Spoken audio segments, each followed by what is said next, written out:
Professor Dan Stein will first go to the tracks, and we do hope that each of the rapporteurs have noted that they have 5 minutes to talk. He will manage that for us.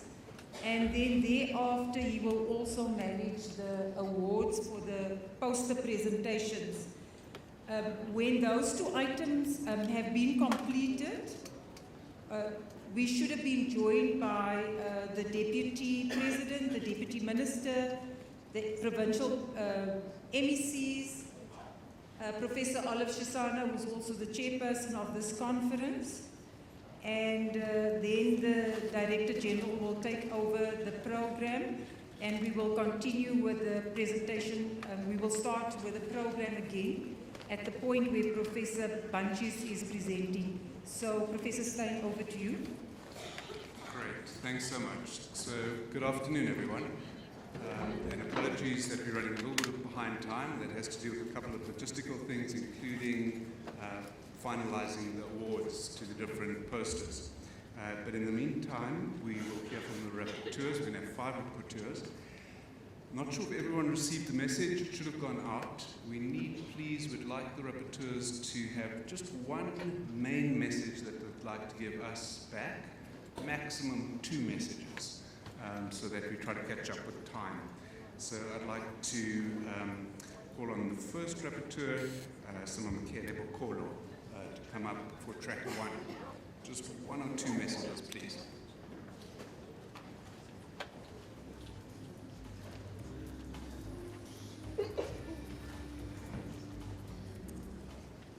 Okay, good afternoon. For track 1, we focused on clinical psychology and behavioral sciences. And I think I would like to first thank all the presenters and delegates who participated in the robust and necessary discussions that we had in track 1. In track 1, we had 28 presentations. I think overall there's just limited research and evaluations of mental health interventions, and most of the presentations that were done are still in progress, and we really look forward to learning from these and how this could improve mental health outcomes. This track covered themes, and these included mental health and traditional healing. And these presentations highlighted results from studies that have explored how mental health is defined, understood, and treated within traditional practices, and also explored opportunities for collaboration between Western practices and traditional practices.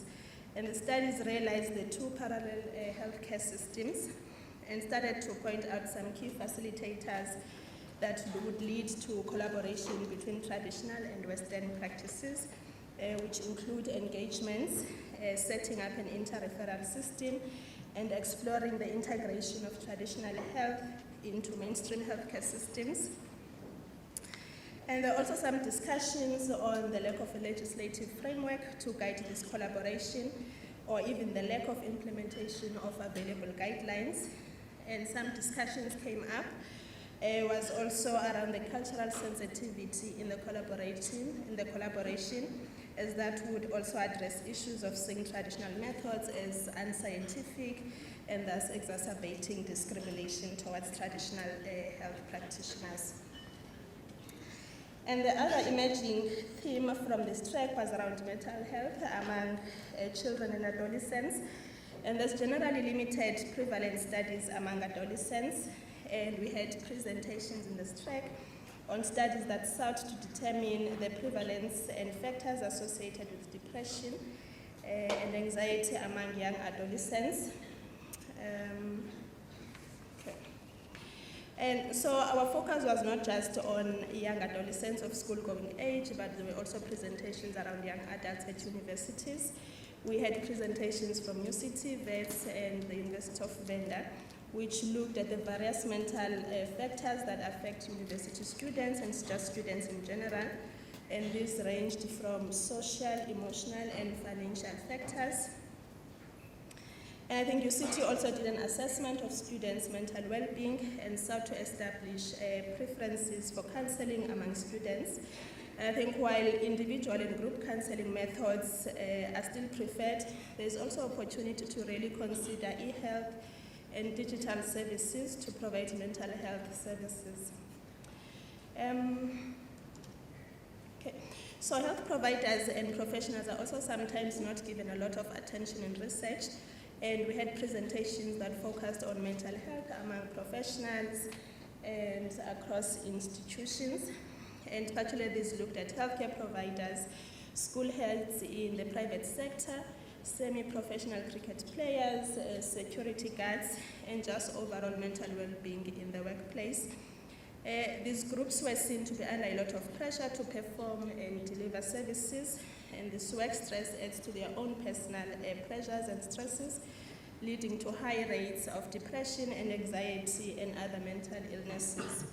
And so there's really need to understand the stress, coping and resilience pathways for professional workers. And then in terms of clinical factors, we had presentations that looked at how we can integrate mental health services into routine primary healthcare services to reduce the stigma associated with it. There were also presentations that spoke about the diagnostic stability of psychotic disorders, and there were also talks specifically related to first episode schizophrenia. The presentations also covered mental health and HIV, looking at how people living with HIV, with TB, NCDs, and COVID-19 who are prone to mental illnesses cope and how this affects their adherence to treatment overall. And there are studies that show that anxiety and depression were one of the factors that were reported among patients who either interrupt treatment. And so how do we assist people with comorbidities to cope with mental health challenges? And I think this is a summary for track 1. Thank you.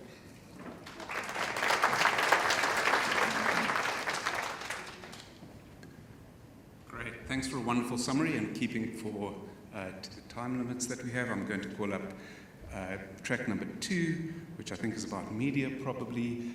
Tafi Mazikana, please. Again, 1 or 2 key messages if you can.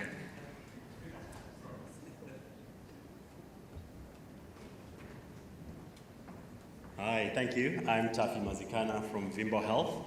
Our track was looking at mental health and technology. There were, of course, a number of benefits, which I won't talk about in keeping with my promise. Evidence base is high for mental health now. Anonymity is a key benefit. And of course, that ability to look at overlooked populations and provide access are some of the key benefits. But I'll focus rather on the key recommendations, which are 2, that we focused on coming out of this track. And the first one there is about health system enhancement via stepped care. And stepped care is a phrase that kept coming up again and again in our track, which is this idea that technology does not exist in isolation. It can be used to enhance the existing frameworks of care and to make sure that we are reducing the capacity constraints within the existing system through the use of technology. A further topic that came up was really a focus on safety. There were a lot of questions raised around how do we look after users, how do we ensure that users are protected, and some of the recommendations coming out of that were really about the evidence base of the interventions that we're using and also using research-driven interventions. There was also there a focus on privacy protection as a major topic through POPI, but also just through acting, I believe, ethically. So those were our key recommendations, and thank you.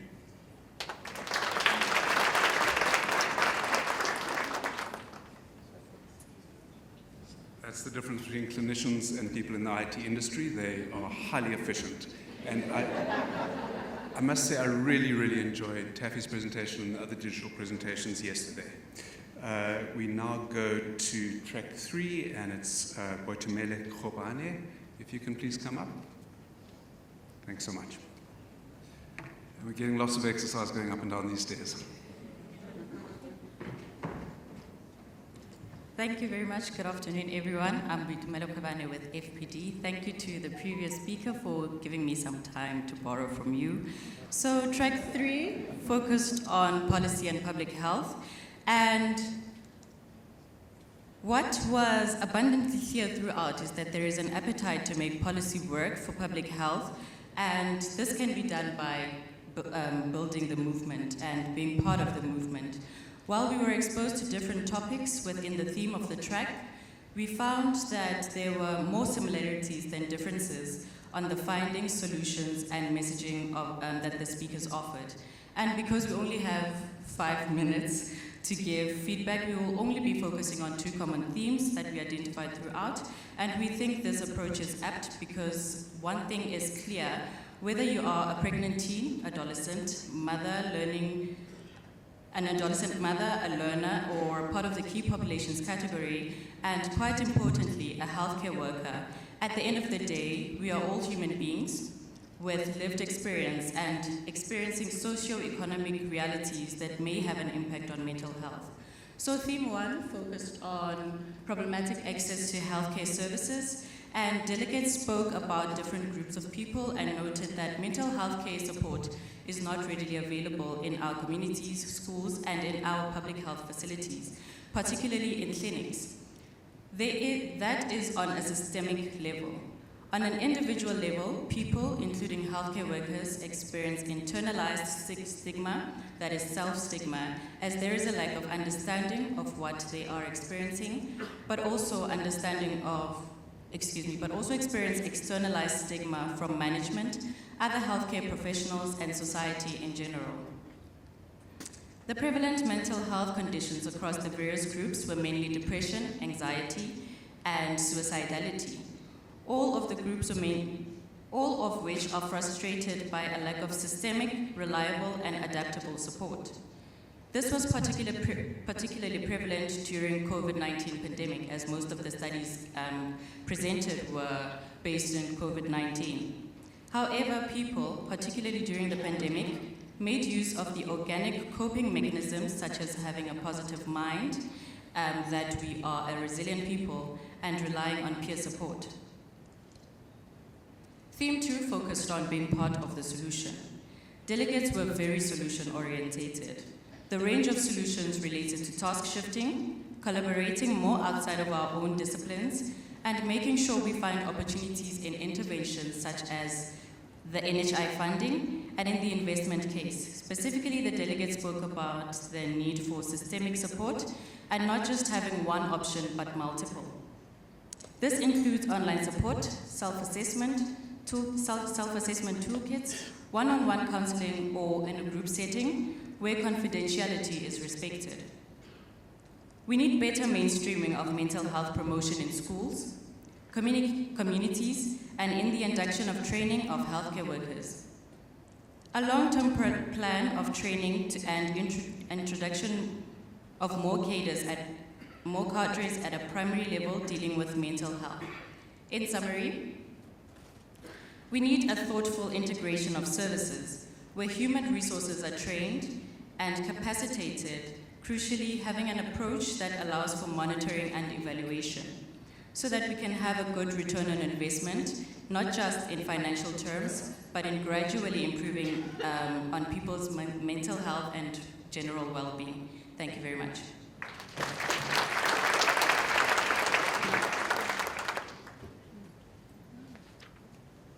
Great, thank you for a really excellent summary, which I think had overlaps with theme 1, which the Deputy President were here to see that. Now I'm going to call on track 4, it's Cassie Chambers from SADAG. I think one of the strengths of the conference has been a focus on advocacy groups and a focus on people with lived experience. So thanks so much, Cassie, for your 1 or 2 key messages that you'll present to us. Thank you, everyone. I think first and foremost, our first key recommendation is that we need a whole week just to showcase all the Track 4 projects and amazing work that's being done. So that we'd like to have minuted and noted. Time is never enough, and I think we were incredibly honoured to listen to the amazing presenters who are really passionate about what they do, but to also hear about the amazing work that is already happening. And often we can get really bogged down by all the negative things, what should be happening, what more do we need to do. And I think just a really big highlight for us is to hear all the amazing work that is happening, and hopefully that will happen post this conference as we collaborate even further. I'd like to do something a little bit different within my time frame though. I'd like to ask all the Track 4 presenters to please stand. Everyone who presented in Track 4, if you could please stand for me. I really want the audience to take a look around, and before you leave the conference is to go and meet them and ask them about the amazing work that they're doing for their sector, their organization, and their communities, so that beyond this, our recommendations become working with these organizations. Thank you to each and every one of you. I think a key focus for us was just care for the users, the healthcare workers, parents and families. Definitely adopting that human-based approach, which is incredibly key. That lived experience, which we were very honored to have so many different people speaking and sharing their own experience. As well as revising the nursing curriculum, especially as we heard that the mental health aspect has been removed, and that definitely needs to be expanded. And finding creative ways to interact between public and private sector, using sports for youth to facilitate mental health, and the collaboration between different professions and sectors. Thank you very much.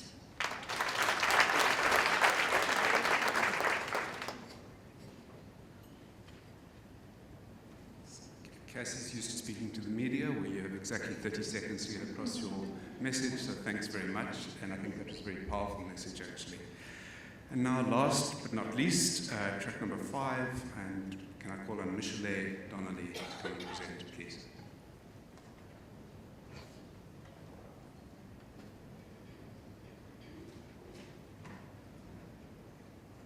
Thanks. Hi everyone, my name is Michelet.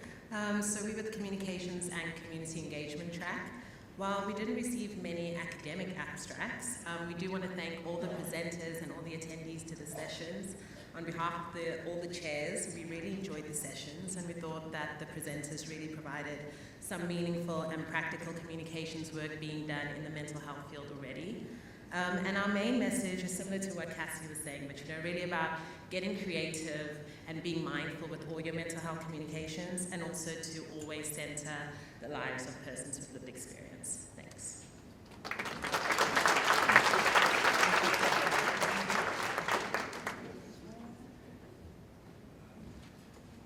So I'm not 100% sure, Monica or Jeanette, if we have the award winners yet. Perhaps while we wait for those announcements to be made, just looking for some non-verbal signs, we'll go on to the next presentation. No?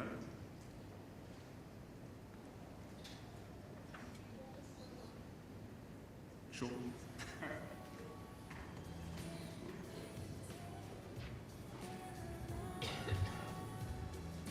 The best oral presentation.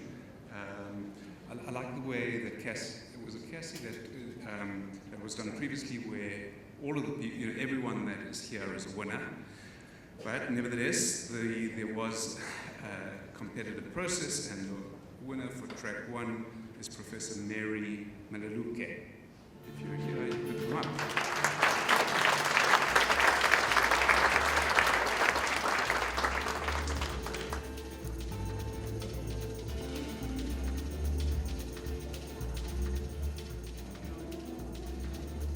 Presumably, Professor Mary had to catch an early flight. It's just as well, because I don't actually have an award in my hand for her. So, okay, track 2 is Tundani Mudau.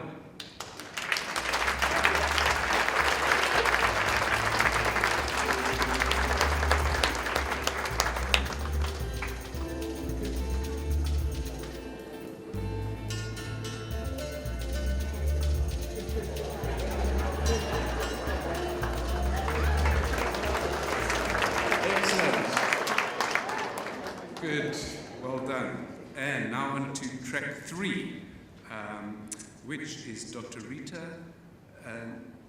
Najemba. Dr. Rita Najemba.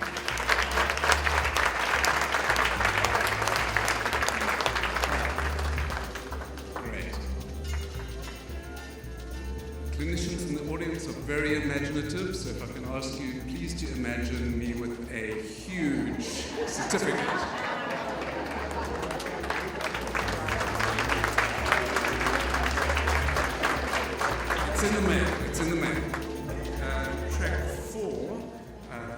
is Mr. Tulani Grenville Gray.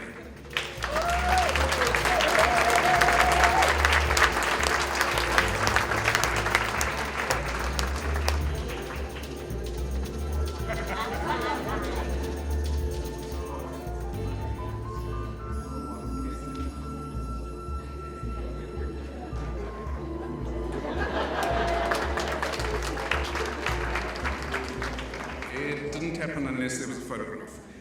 Track 5 is Razan Galia.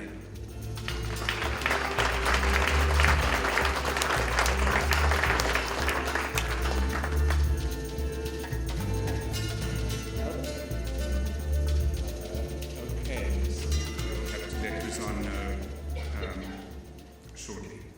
There was also a best poster, and I believe that the person is sitting in the audience. It's Dr. Carrie Brooks.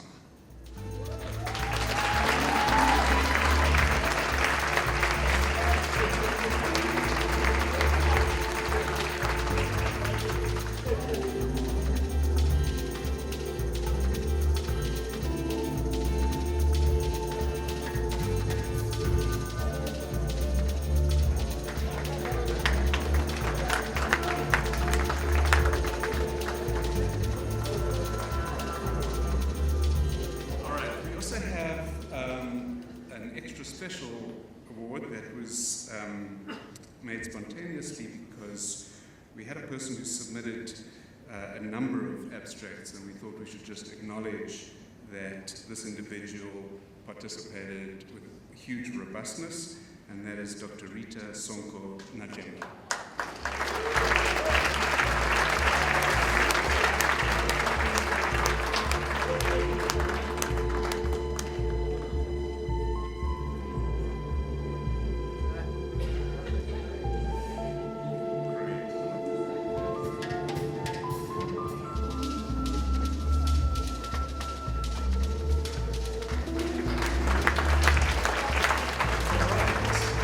So thanks very much. I think people are welcome to do the previous exercise of standing up and massaging their neighbours, if I'm not mistaken, while we await the arrival of Mr. Deputy President. Thank you. In a minute and a half, we'll be welcoming the Deputy President of the Republic and the delegation. They are just walking towards the room. And we'll then start finalize our last session of the day. So they'll be coming in at any time from now. And the security detail has already alerted me that they're walking towards the room. And he has asked me to get Professor Denstein to take his seat. Yeah, we'll be starting just now.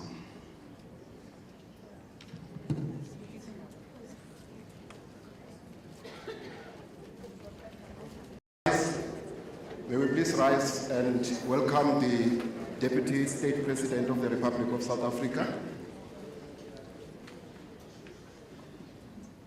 With a round of applause, please.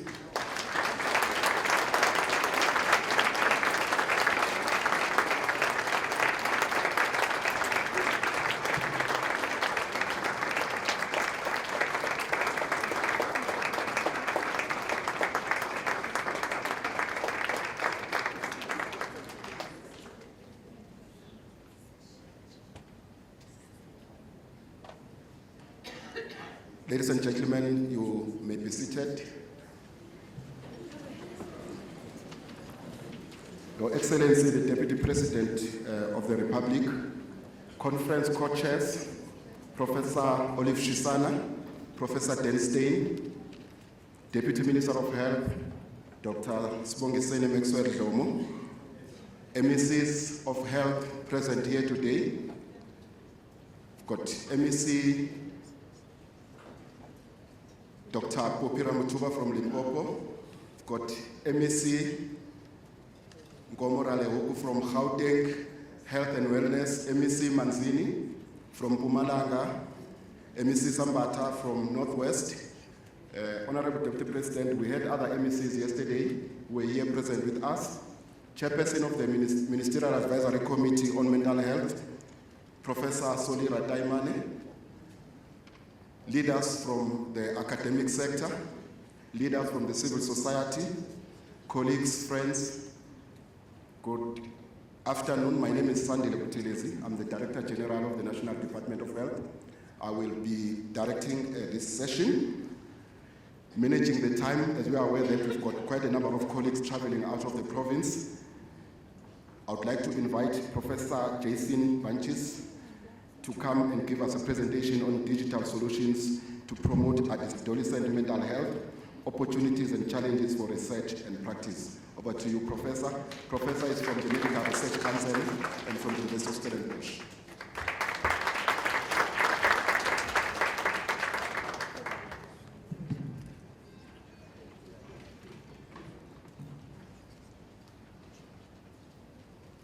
Is it possible to get the slides up?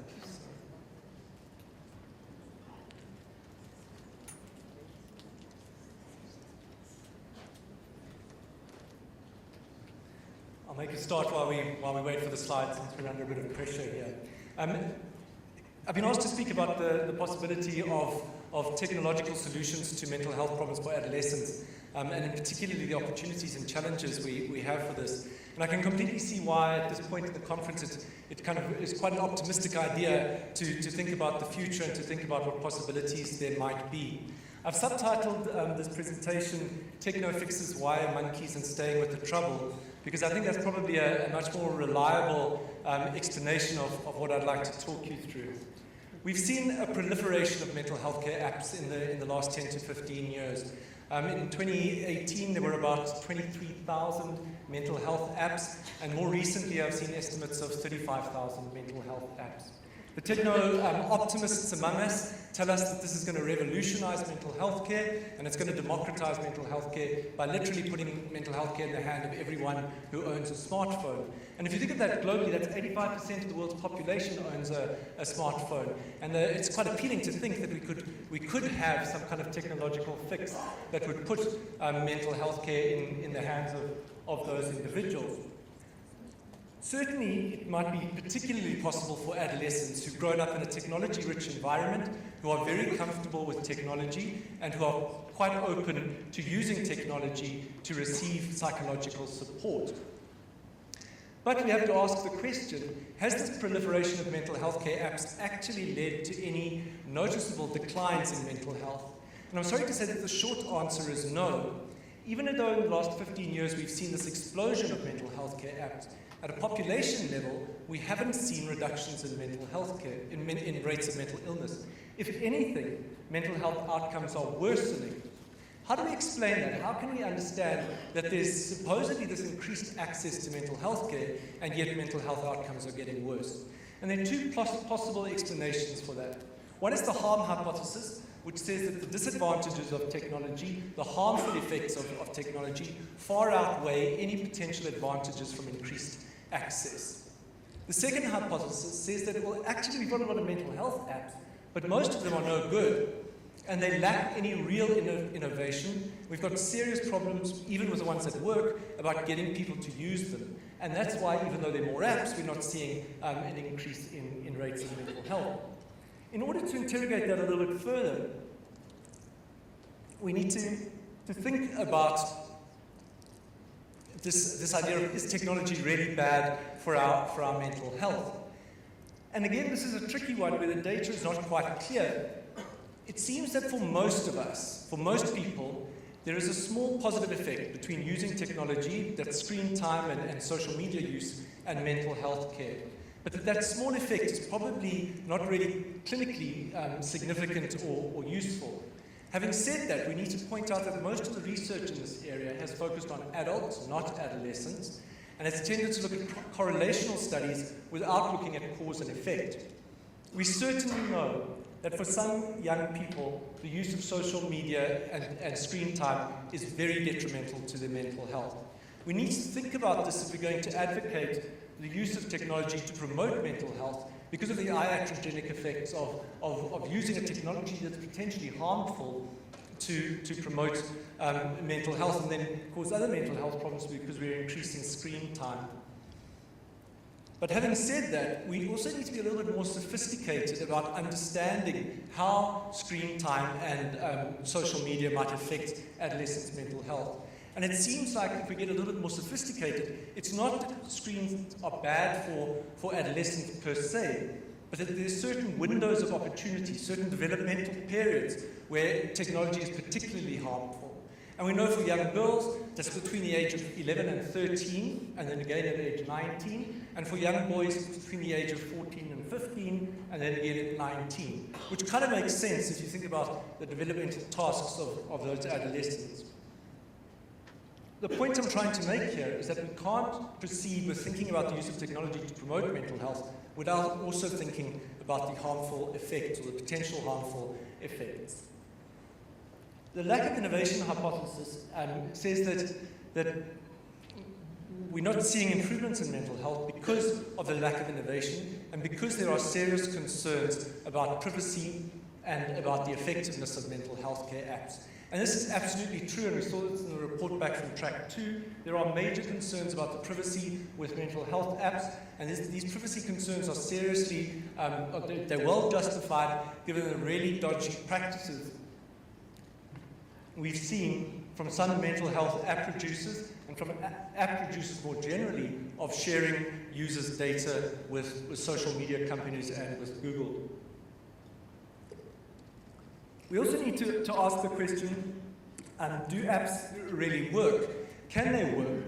A systematic review published in 2019 suggested that there are small positive effects for using mental health apps. They can reduce symptoms, but at that stage, the people, the scientists who conducted the systematic review concluded that there's not enough evidence for us to advocate for apps to be used as standalone interventions, that they would probably best be used alongside as an adjunct to existing clinical services. More recently, there was a meta-analysis of meta-analyses. It's not enough anymore just to do a systematic review. You have to do systematic reviews of systematic reviews. And this systematic review looked at all the meta-analyses that have been done of randomized controlled trials and concluded that yes, there's some evidence to show that apps work. But unfortunately, the studies that are testing these apps, a lot of the studies that are testing these apps are testing the effectiveness of apps against receiving nothing. So the control group or the comparison group is receiving nothing, and the consensus is that it's better to receive an app than to receive nothing. But is that good enough for the young people of South Africa? Is it good enough to say, well, apps are better than nothing, so therefore we should roll out apps to people? Or should we be aiming a little higher? In the 1930s, Harry Harlow did incredible work that taught us a lot about attachment by separating small monkeys from their parents and then offering them wire monkeys that fed them versus the comfort and warmth of a monkey that didn't offer any food but that offered warmth and comfort. And these experiments in the early 30s have taught us a lot about the importance of human closeness, of the importance of proximity, of warmth, of personal connection. And I worry a little bit about advocating apps that we might, in some ways, if we see them as standalone devices or we see them as a substitute for traditional services, we might be offering the young people of South Africa wire monkeys rather than anything else. What is the possible way forward? The possible way forward is that we need to find a way to ensure the effectiveness of apps and to concern ourselves with privacy. One approach to privacy is to think carefully about regulation, and this might be exactly the opportunity for us to start thinking about that before we actually get to the effective apps in South Africa, to think about what regulatory frameworks we will need in place to ensure that apps are safe for users and that users' privacy is protected, but also that these apps are effective. In other words, thinking of apps as medical devices which need to be regulated. The other option is to help consumers of the potential users of these apps to select the right apps, to select apps that are effective and have good privacy standards. And I've listed there a couple of examples of this where there have been some attempts to collate libraries of apps that users can search and that can get recommendations from experts about which apps are effective. And I particularly want to draw attention to the NHS, the UK NHS health app library. And what the NHS has done is consult the best experts, identify a set of apps that are evidence-based and have good privacy standards, and these include mental health care apps, and they have a portal that users can look for those apps and get access to those apps. And that seems like a particularly useful way for us to start thinking about this too. I think that there's a big question, and this is my concluding point, something that we really have to ask ourselves, like, what are we doing when we advocate for the use of mental health apps? And when we do this, we're making three important assumptions. We're making an assumption that individuals are responsible for managing their own mental health. We're assuming that individuals are competent to manage their own mental health without the input of a mental health care professional. And most of all, we're assuming that the problem we're trying to fix is located within the individual. It's the individual that needs to be the object of innovation. Unfortunately, decades of social science research has taught us that the social determinants of mental health are very, very significant. And that no technological fix is going to solve the problems of inequality, of disparities, of racism, of sexism, of ableism, the problems that really contribute to mental health. I guess what I'm trying to say in Staying with the Trouble is that there's definitely promise to think about how technology could be used to promote the mental health of young people. But we're not yet at the stage where we can offer people apps in the place of conventional services. We can certainly start to think of them alongside existing services and think about how that would improve access, but we need to set the bar a little bit higher in terms of ensuring that what we offer is of high quality and actually works and protects people's privacy. Thank you very much.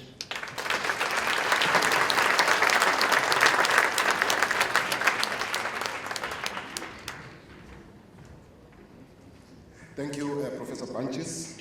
I think that was quite important for us as parents because we've got our kids, each and every one has got an iPhone, they get into these things, they self-diagnose, they do all the harmful stuff. But thank you very much, Prof. Prof did an op-ed this morning on mental health and COVID-19 on the Daily Maverick, which was quite very useful. And thanks very much, Prof. I'd like then to invite Professor Denstey from University of Cape Town. He's also the co-chair of the conference, and while I happen to work with him in my previous job on some other work, he's going to talk about the game changers in mental health in South Africa. Over to you, Prof.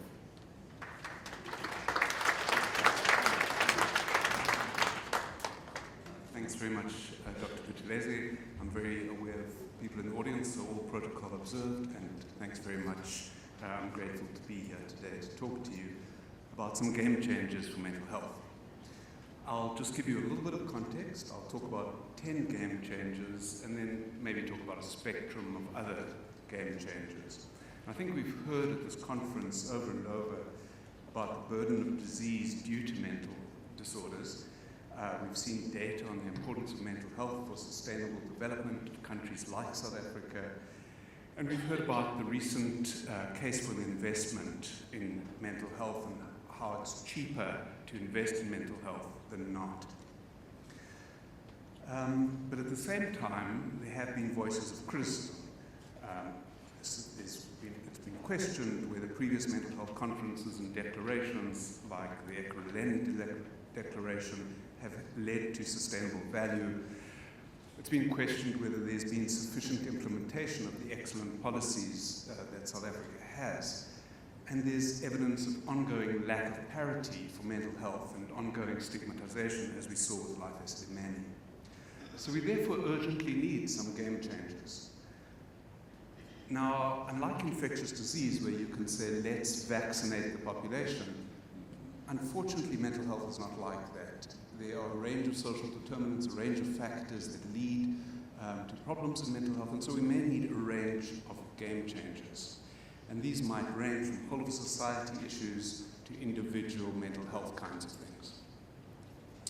So let's talk about whole of society to begin with. I think this has been a theme throughout the conference, and so this is really just to summarize that. The World Health Organization has developed what they call a 4x4 framework for non-communicable diseases, where they focus on 4 key conditions: cardiovascular, cancer, respiratory, and diabetes. And WHO emphasizes 4 risk factors: diet, inactivity, tobacco, and alcohol. Our own Department of Health has already moved to a 5x5 framework, and I'd like to endorse this and call for further consolidation. The WHO, we heard about the World Health Organization's recent report on mental health and their emphasis on the intrinsic value of mental health. And so we'd like to include mental health as a 5th condition, and we'd like to include as a 5th risk factor a whole range of environmental adversities, and particularly early childhood trauma. We heard a wonderful presentation from Mark Tomlinson this morning about the importance of children. So what specifically does that mean? Well, there are a whole range of different ideas, but nutrition for pregnant women, the issue of taxation and using taxation, I know has been debated, but I think I would put forward that, taxation from the sin industry, if that went into health promotion, would be wonderful. There are other forms of evidence-based harm reduction that we could and should be doing, including the issue of limiting alcohol advertising. Professor Baanki's talked about smartphones. Do we, at critical times, like the Chinese government has done, limit screen time? And certainly we need better assistance to parents, particularly in the first 1,000 days, as well as to other vulnerable populations. I mean, this goes without saying that there are multiple social determinants of mental health, and so we need to take care of our basics if we are going to improve our mental health. It's interesting, for example, that many of us clinicians here would focus on post-traumatic stress disorder and use of medications and use of cognitive behavioral therapy. But if you want to prevent post-traumatic stress disorder, one of the most useful things you can do is ensure that people wear seatbelts so that when they get into motor vehicle accidents, they're not too badly hurt. I'd also point out, we've discussed COVID-19 and the impact on mental health. This work that was done, which points out that increases in depression during COVID-19 were really about hunger and food insecurity. We need both sticks like taxation on soft drinks, but we need carrots. This is a study done by a local medical aid, which shows that you can incentivize people to exercise. We always talk about people should exercise, but we know that people don't. So how can we ensure that they do? What about governance? So I would suggest to you that we really need better independence and better bite for our monitoring bodies. The Central Drug Authority, for example, develops the National Drug Master Plan, but it reports to the Department of Social Development. We have mental health review boards which are mandated legally, but they are unable to comment on whether there's sufficient resourcing for mental health. So I would urge that we really need to allow bodies to have more independence and more bite. Also in this realm, I would point to the need for increased training and research in mental health. So we do provide some, and in particular South African Medical Research Council, the National Research Foundation fund important mental health research locally. But should we monitor the exact proportion that they spend on mental health compared to other areas? And I think I would argue that that's really important. Let me talk about human resourcing as a series of really important game changers. There's this notion, and I think people talked about at the conference, of competency-based care, with ASAF having produced a report on this quite recently.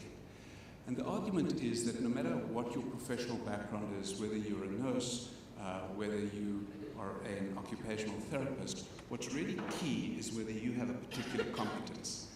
And we know that well-trained counselors can provide effective care for many mental health conditions, particularly at district level, at primary care level, where the gap at the moment lies. We have a very hospital-centric approach that's historically based. We don't have enough counsellors out in the periphery.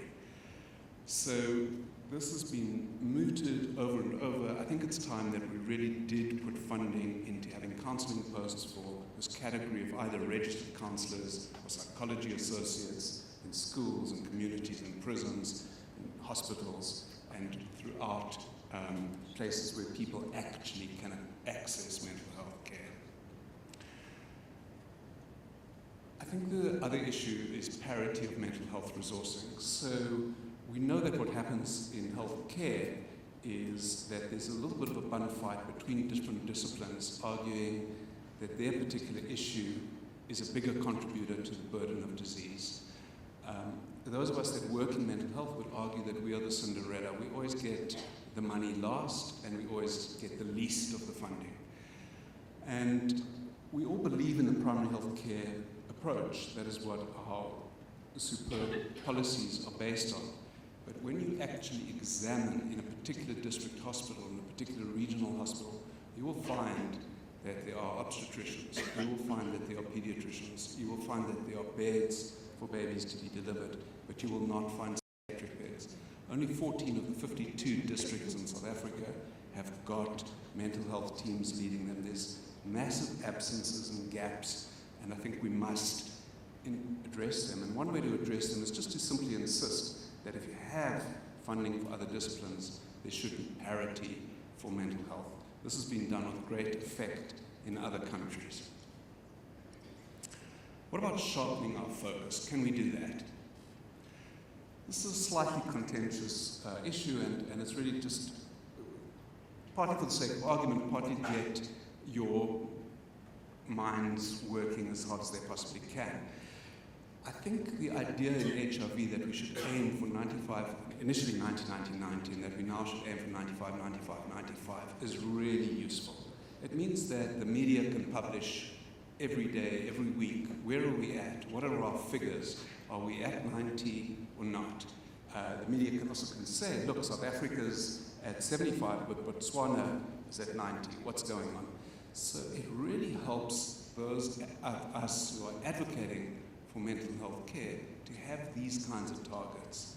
Unfortunately, we don't seem to have developed good indicators. There are a whole range of the new national mental health policy framework, but can we pick one or two? And I'll ask you to think, when you return from this conference, to think, what sort of slogan can we come up with that matches what the infectious disease people have done, that really enthuses and advocates as much as the 90-90-90 slogan did in HIV/AIDS? How can we emulate those people? I think another particularly important issue when it comes to sharpening our focus is looking at overlooked populations. In my hospital where I work, Groote Schuur Hospital, we have cardiologists, orthopedic surgeons, pulmonologists, nephrologists, a whole range of tertiary and quaternary subspecialties, which we're extremely proud of. But we don't have a professor of addiction psychiatry funded by Groote Schuur Hospital.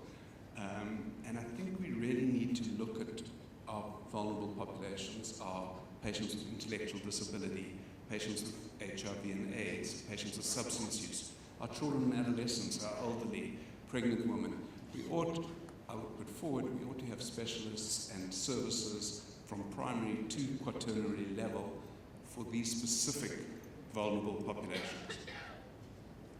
So, for example, the HPSSA could formally recognize addiction counselors who are so badly needed.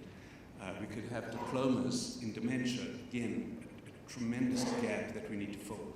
The South African Medical Research Council does world-class research, but it doesn't have a unit on child and adolescent mental health care, for example. Can we develop clinical programs? I think the Department of Health is working on opioid substitution therapy, and that's really key to go forward. Mental health services for pregnant women, those should be really strengthened at primary care level. And I think we've heard from the multiple NGOs that are in this audience that they're suffering. We need to strengthen all of our NGOs that are working, including in a range of things like housing for people with intellectual disability. And then finally, I don't think we can always talk about government sharpening their focus. I think we, who are health professionals, who work in the healthcare space, we need to sharpen our own game. I want to come back to competency-based care again, and I know this is in the new National Mental Health Framework, but they're quite ginger about it, and I'd like to be a little bit more provocative and say that if we look at what's happening in infectious disease, we've made major strides by allowing our nurses to prescribe. Our psychotropic medications are as safe and as effective as antibiotics, and we have to destigmatize this area. We have to empower all of our healthcare professionals. We have to change our scheduling of psychiatric medication very urgently in order to improve access. And then we have to upskill ourselves, I would say. Many patients seen in general settings have got mental health problems, but general healthcare workers are not always skilled enough to address those. Some of the interventions that we offer are somewhat outdated and ineffective. So we really need to educate and ensure that all health professionals, particularly mental health professionals, deliver evidence-based care efficiently. Every patient that's hospitalized should have psychoeducation. Every patient with a substance use, the professional seeing them should know principles of motivational interviewing. Problem-solving therapy, cognitive behavioral therapy, schema therapy are evidence-based approaches that we really need to try. I'd refer you to this work by Professor Peterson, who was at the conference on collaborative care. Collaborative care is one of the most evidence-based ways of providing mental health care in the primary care setting. Don't have time to go into what it means in detail right now, but what I can say is that we don't have a system, a rigorous system of collaborative care in South Africa. We really ought to invest in that. It's worked wonderfully abroad, and it is the most evidence-based way of providing mental health care in primary care settings. I talked about 10 game changers because that was the title we were speaking to. But maybe this just boils down to one key game changer. So what is that one key game changer, ladies and gentlemen? So I put forward that the one key game changer that I would ask us to implement by the time we meet at our next conference, perhaps Gustav in 2 years' time, would be that provinces are able to fund the new National Mental Health Policy Framework 2023 to 2030. The previous National Mental Health Policy Framework 2013 to 2020 was excellent, but unfortunately it did not lead to an increase in funding for mental health. In fact, Professor Shisana presented some data at the opening of the conference that there's actually been a decrease during this time, and of course we saw Life Esidimeni during this time. We must address this. We must make sure that the policies are appropriately funded. Okay, but I don't want to concentrate on just one thing, so I'll close off by saying, really, there's a bunch of things we can do. There's a whole spectrum of game changers. 10 is not a special number. There are many, many whole-of-society game changers that we can do. Book sharing for every parent-child, resilience for every adolescent, friendship bench. For those of you who know what a friendship bench is, you will agree with me that we should have one at every institution. For those who don't know what it is, please look it up. I think our health institutions have to get better. Every health institution should have a mental health policy and a learning-based approach. Every key institution should be doing surveys of mental health.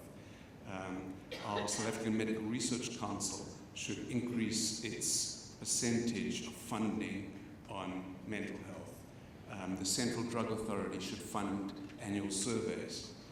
Our mental health institutions also, there's a range of things people can do. I mentioned psychoeducation for every hospitalized mental health user. We should have back-to-work programs in our mental health hospitals. We don't have enough. Things like training people to guard and stuff like that. It was done 100 years ago and needs to be reinstituted. We've talked a lot about digital stuff at this conference, particularly Professor Banki summarized that very, very elegantly.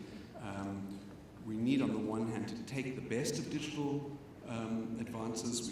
They're with us, but we also need, as he pointed out, to carefully research what works in our own particular context. So, in conclusion, colleagues, I think we are a little bit stuck in some key ways, but there are ways of being creative and energetic going forward. And these are in areas of whole-of-society approaches, governance approaches, human resources approaches, improving our focus, and upping our own game. And I think this conference has been really, really important in giving us a bunch of these ideas to think with, to play with, in demonstrating how urgent these things are, in bringing us together so that we feel like we're not alone in fighting these battles, and in really energizing us to go forward. So thank you very much indeed for your attention.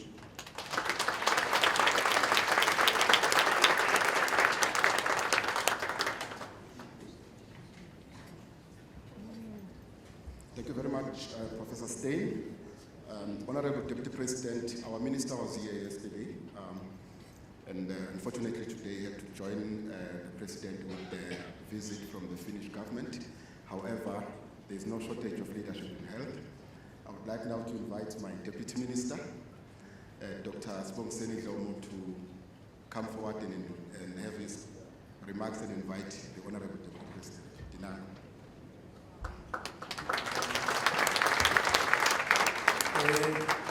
Program Director, Dr. Sandile Sabelo Buthelezi, and all those that you lead, both in the provincial governments and national government, our Deputy President, Deputy President Mashatile, the Chair of this conference, Professor Olive Shisana, and the Co-Chair, Professor Steyn, who has just completed this wonderful presentation. My colleague MECs who are here, and some of them were chaperoning us around as which track to go and be part of. MEC Mpumalanga, MEC Gauteng, MEC Limpopo, MEC Northwest. We just had MEC Eastern Cape leaving us shortly, and MEC Western Cape. Those have been here, Deputy President, from yesterday till today. Of course, the Minister opened this conference and is taken by these other government tasks today. We're excited that the Deputy President is here to really close this conference. May I also recognize Professor Solira Taimane, Minister Advisory Committee Chair of Mental Health. Just to give you comfort, South Africans, that we do know that we are led by the Minister who is a medical doctor, but wanted an extra support by establishing a mental health ministerial advisory committee. And Professor Rataiman has been here since yesterday. Dr. Gustav, thank you very much that you are here. We are within what WHO is actually instructing governments all over the world to really at least spend about 5 to 10% of their budgets on mental health. But however, we are spending about 5% in our country. But we recognize that there are huge pressures that are brought in by some other socioeconomic factors, unemployment, inequality, and poverty, that actually therefore makes this problem even much more pronounced in our country. And therefore, a call for extending and improving on that is one of the things that the Department of Health considered when they actually created a special grant that provinces must tap into, because really we would want to really strengthen what we call mental health in the primary health care level. That part is actually not as strong as we would wish to. And some of these issues, Deputy President, are some of the main comments that have been coming in through this conference, and we don't deny that. But our visibility at Deputy President was to say, as leaders of health in this country, we are prepared and available to come and learn over these past 2 days, because yes, we are policymakers, but if we have to be well informed as policymakers, we need to listen to some of these scientific presentations that have come in through here. My task is to indicate to you that we do have a Deputy President in our midst who is going to be closing this conference. He is the son of this country, born and bred in this country, started his very active life in the student movement in COSAS, and was one of the key leaders around 1980, 1983, when there was a launch of a program called United Democratic Front. It was actually preparing our ground to move on into strengthening our democracy. He then became a General Secretary of the South African Communist Party in this province of Gauteng between 1990 and 2010. Our Deputy President also came into the ranks of the ANC and led in this province as the Deputy Chairperson, Provincial Secretary, and later a Provincial Chairperson and also a Premier. Our Deputy President has also led in government of this province, and there are many portfolios: finance, it was still called housing, now human settlement, arts and culture, economic affairs, before he then took the responsibility of being a premier. He then went into also national government as a deputy minister on arts and culture, later a minister of that department, and in 2014 he was also a chair of a very delicate committee called the Chair of Appropriations. That committee chair, if you don't listen to that, it can take away your budget and you are a department without money. In 2017, our Deputy President became a Treasurer General of the African National Congress, and I've always said, Deputy President, there's no one who's probably going to meet your level of leadership. I've never had, I've been Googling and checking the ANC that at the time you were Treasurer General of the African National Congress, you became an acting SG, and then with the passing on of our deputy DSG, you became also an acting DSG. Now, a 3-in-1 is a history that is unparalleled, and that is and some of us, Deputy President, let me confess, I'm one of those who say, are we going to have a successful 55th conference? Hey, this one leader carrying all these 3 responsibilities, and you did it with distinction, Deputy President. And in that conference of the 55th, our Deputy President, therefore, was elected Deputy President of the African National Congress, and in March this year, he was then the Deputy President of our country. Please join me as we welcome our Deputy President to actually address us. If you could remain standing until he reaches the program.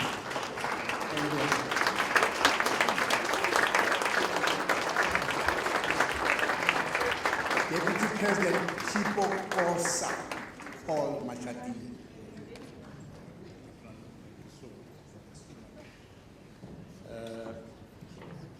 You may be seated. Thank you very much,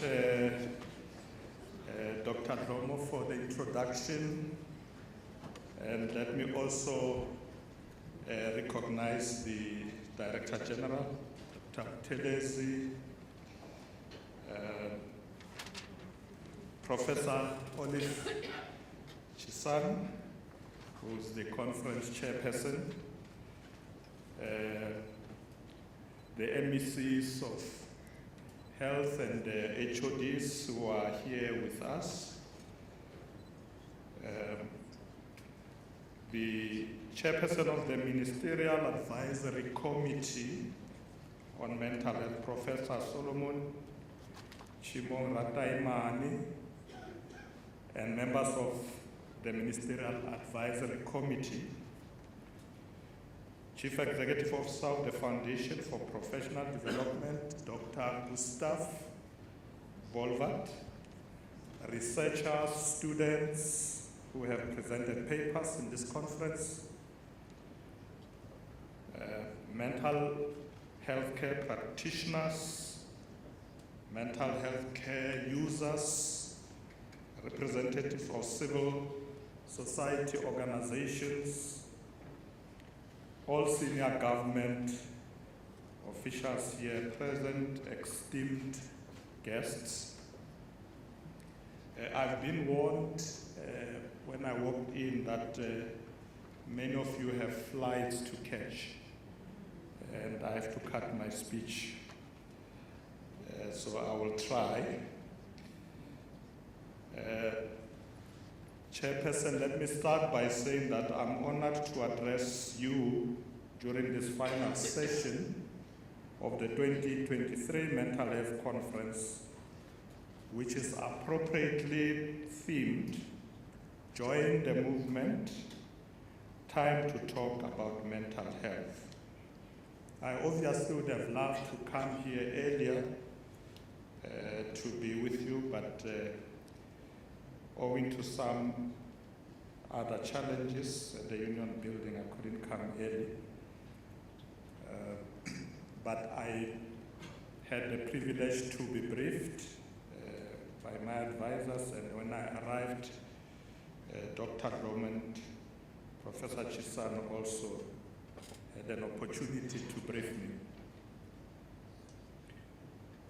Program Director, as experts in the field, all of you are aware of and undoubtedly concerned about the rise in mental health cases in South Africa. More concerning is that only 27% of our fellow compatriots who suffer from mental illness receive treatment. The rest do not. There also exists a deficit in our society's understanding of mental health or mental health causes of illness and treatment. This, of course, as some have said, leads to stereotyping those who suffer from mental health illness, and therefore obstructs the human solidarity that is necessary for us to become each other's keepers. The imperative to construct a people-centered society obliges us to fight this stereotype. This is even more urgent given the prevalence of social factors contributing to and exacerbating mental health cases. Program Director, this includes crime, violence, substance abuse, historical trauma, unemployment, poverty, and disease. We saw this during the COVID-19 pandemic. The psychological impact of the restrictions coupled with economic hardships also saw an increase in mental health cases, including widespread depression and anxiety, particularly amongst young people. On the other hand, those who suffer from mental health illness are most vulnerable to other illnesses or diseases like HIV, TB, sexually transmitted infections. In addition, the fact that we must strengthen all aspects of social policy which focus on the well-being of the population, especially the weak and vulnerable. The NSP, or the National Strategic Plan, that was adopted recently to address illnesses like HIV, TB, and other STIs. This National Strategic Plan, NSP, will take us to 2028. So it's NSP 2023 to 2028. It was launched on World TB Day on March the 24th, and it set up a number of priorities, which I will indicate some of them. One of them is that we should break down barriers to achieving these illnesses that I've indicated, maximize equitable and equal access to diseases like HIV, TB, etc., and also to their solutions. Thirdly, to build a resilience system for those who are suffering from these illnesses, and also integrate or have an integrated systems for health, social protection, and the response to these pandemics. And also, fully resource and sustain this national strategic plan, led by a revitalized, inclusive, and accountable institutions. When I was getting a briefing earlier, one of the issues raised by Professor Chisan was the challenge of funding, which the MECs and Dr. Dom also alluded to, that this is something that all the players, all the partners should address. There's often a tendency to want to leave this challenge only to the Department of Health. I think we should ensure that there is broader participation to seeking adequate funding in this regard. Program Director, in addition to the National Strategic Plan, our country's newly approved mental health policy framework and strategy for the period 2023 to 2030 contains critical mental health promotion interventions, which include mental health promotion, prevention of mental health illnesses, and improvements in mental health service delivery platforms, including information management and governance. The successful implementation of the NSP that I referred to and the mental health policy framework and strategy will depend on the integration of mental health services and support to community-based and facility-based interventions. This is yet another reason why we need to confront the social stereotypes that was spoken to earlier. The social stereotype about mental illness, because our noble efforts, as outlined, for instance, in the NSP, will come to naught if we do not confront and defeat the stereotype. Amongst other things, we should intervene practically in civic education or civic education campaigns about all matters within which the NSP is concerned, including mental health. The campaign should aim to destigmatize mental illness and emphasize the importance of early detection, treatment, and support. By changing the narrative on mental illness, it is possible to make it more comfortable for individuals to seek help.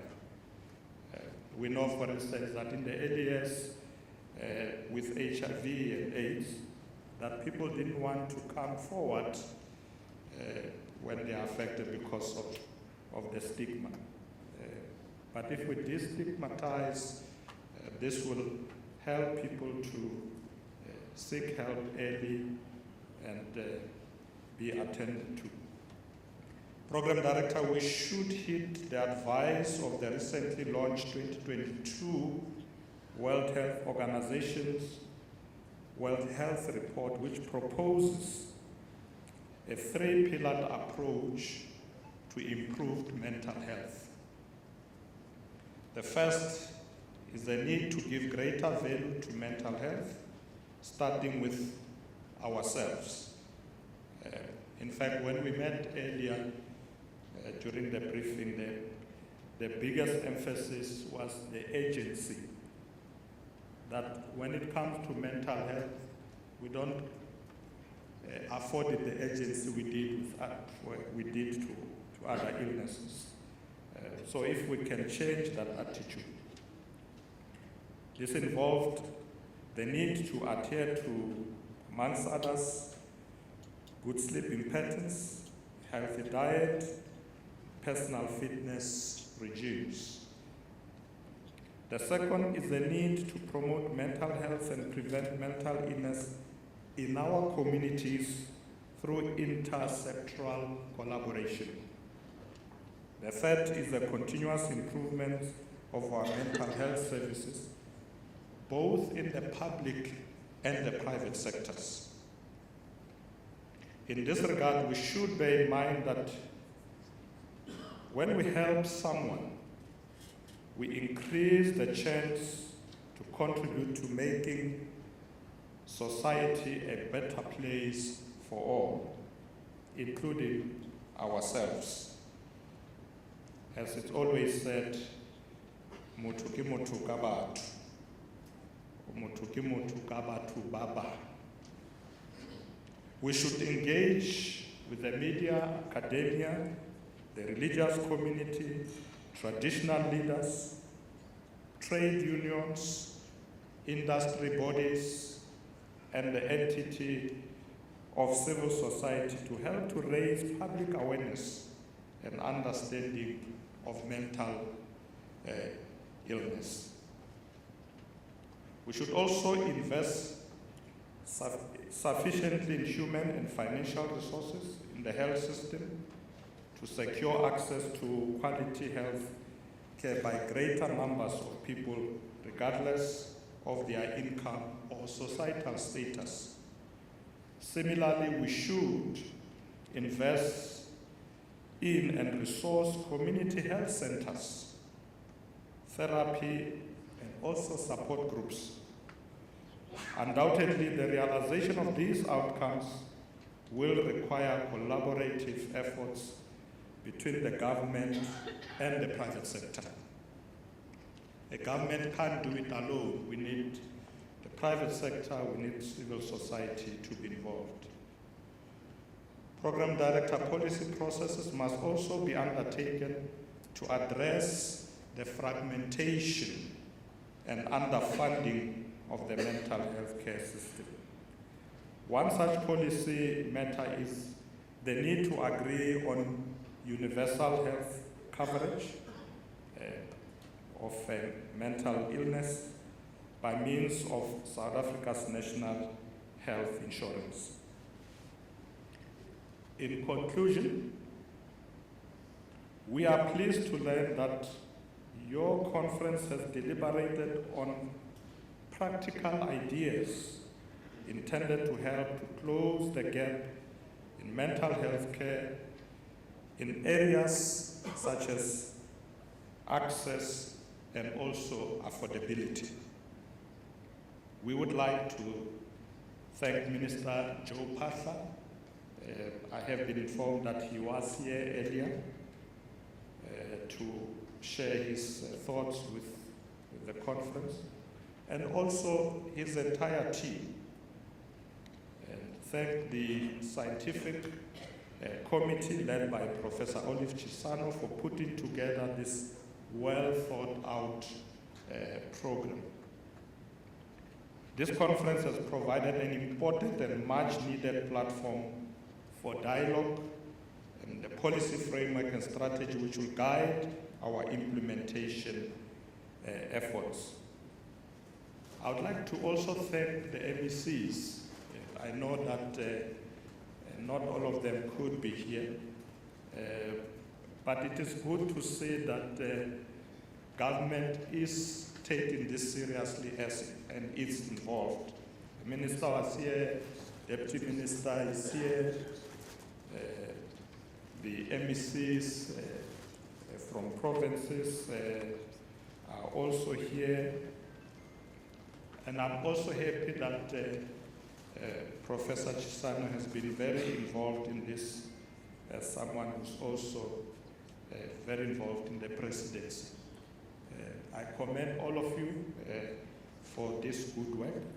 Let us work towards establishing an environment which promotes mental health care, organize resources, and also ensure a culture of open communication and also compassion to those who are affected, so that we can deal with this issue of stigmatization.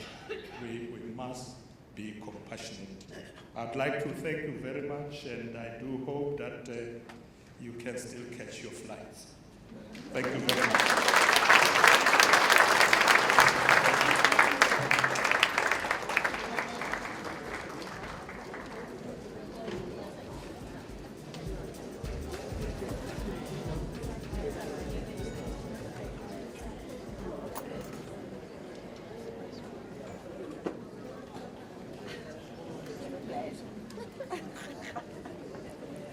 Thank you very much, Mr. Deputy President. We may be seated.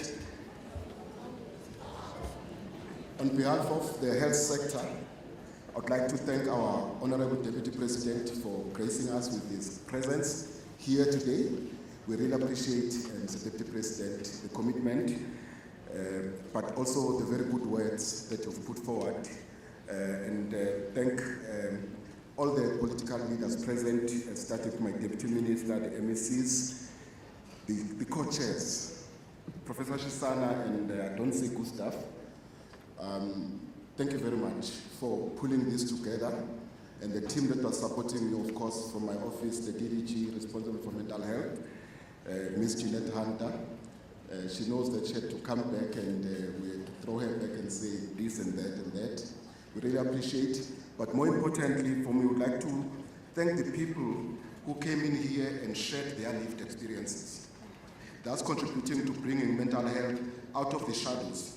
The simple realization that you are not alone in dealing with mental health issues can make a difference to how we deal with it. Through these courageous examples, you have assisted in breaking down the barriers of stigma and self-rejection, as our Honorable Deputy President has alluded to as he was talking to us. We would also like to thank the planning committee. It's a lot of work to plan the conference, to look into all those abstracts. I've been involved in conference planning committees for a number of conferences. It takes a lot of time when you have an 8 to 4 job. But I could see Professor Sana when we came yesterday, she looked like she didn't sleep the day before because of all the work. Also, Jeanette was also telling me the same about the work that was to be done. We'd like to thank also the community activists, the different NGOs, the people who are actually doing the work in the communities and making a difference. And we'd like to do more to support you as government. Of course, the issue of funding, we do understand it's a big issue that we try our best to try and see how we can address those issues. But of course, I must say that there are people like the South African Depression and Anxiety Group, which actually organize some community activities which allowed delegates opportunities to interact with people with lived experiences and in turn experience the value of counseling and therapy. Also, thanks to the exhibitors and the sponsors, especially also the team from FPD that was behind, and the team from the department, we as the two co-founders of the conference, for all the work also providing scholarships for those people who couldn't afford to register. We really appreciate for all that work. Of course, we can't be doing our work in the department without the guidance of our Ministerial Advisory Committee led by Professor Soli Radaiman. The work of pulling together that policy, which was recently approved by the National Health Council, it took a lot of work. But because we had the dedicated, experienced people around us to guide us, we're able to pull it through, and now the devil is in the implementation. That's all that we've been told here today. So that is Mparo that we are taking home as we are moving together. I'd also like to thank all the scientists, the students, policymakers, everyone who had to put in a presentation. It was very important. We know what it takes to pull together an abstract. Don't just write an abstract, to do some work first before you come up with an abstract. We really appreciate that. Lastly but not least, everyone who made it possible, the security people, all the support staff that are here with all of us together.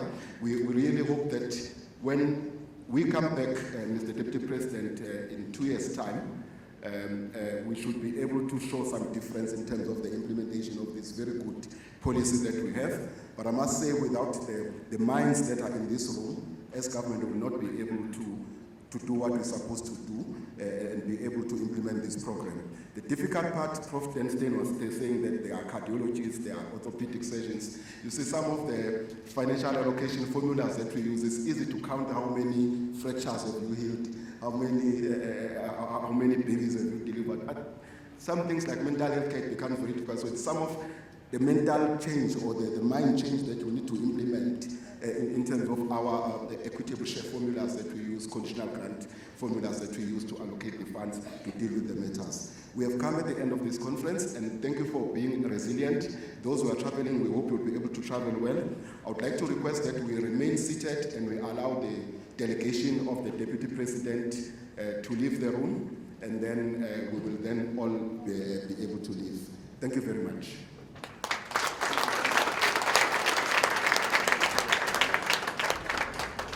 Colleagues, if we can just remain seated and allow the Deputy State President to leave the room with the delegation, and safe travels. Thank you very much.